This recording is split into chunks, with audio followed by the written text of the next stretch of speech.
Sisi leo tukoje? Umemchukua mnyama mwenyewe kwa kiherehere chako, tena ukachukua pengine jike akuzalie na watoto pale, halafu muangalie mtu kamchukua nyau wa watu.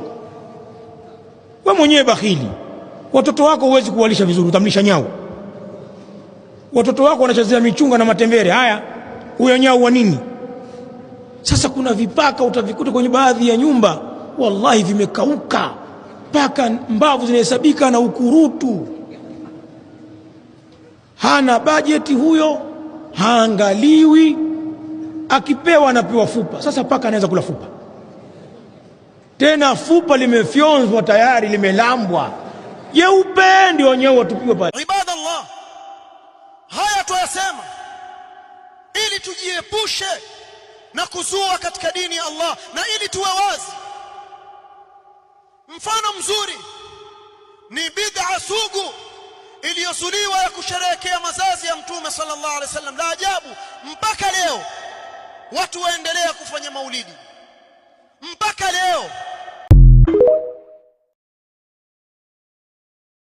Sasa muda umepita, yaliyotokea yametokea, tuliyoyaona tumeyaona. Tunaweza kuulizana baadhi ya maswali sasa hivi, kwa sababu tumeshapata mfano, na kusoma kwa mifano kuna maslahi zaidi kuliko kusoma bila mifano. Na mimi nitawauliza maswali ambayo mtajibu wenyewe, maswali ambayo kwenye Qur'ani yapo mengi sana. Maswali ya mnaonaje, afara'aytum, mnaonaje, hebu tupeni habari.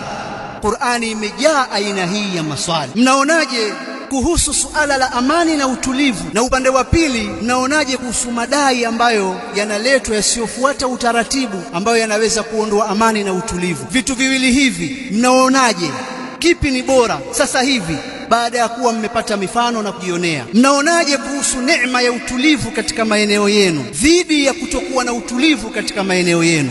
Mnaonaje uhuru wa kwenda unapo Asema Asma, alinioa mimi Az-Zubair, hana katika hii ardhi mali wala mtumwa wala hana chochote, alikuwa maskini, isipokuwa alikuwa na ngamia. Ngamia mwenyewe ni yule wa kubakia nyumbani pale, wamnywesha maji, wamlisha, mletacha kila kitu wamfanyia pale, na farasi wake ambaye ndio kutokea vita, aenda naye farasi wake jihad fi sabilillah. Bas au wanyama wawili ndio walionao nyumbani, kawa namlisha farasi wake. Yani mimi kazi yangu kumlisha yule farasi, kama vile mwanamke leo sema mimi kazi yangu kupika chai, kuna wenzako walisha farasi. Nafikiri lile banda likaribia, namuogopa, atanifanya hivi, ataniuma. Kuna wanawake walikuwa walisha farasi na kuonyesha maji. Kuna chombo cha maji utengezwa kwa ngozi, kile kiriba kile, mimi ndio nilikuwa kipasuka na kishona.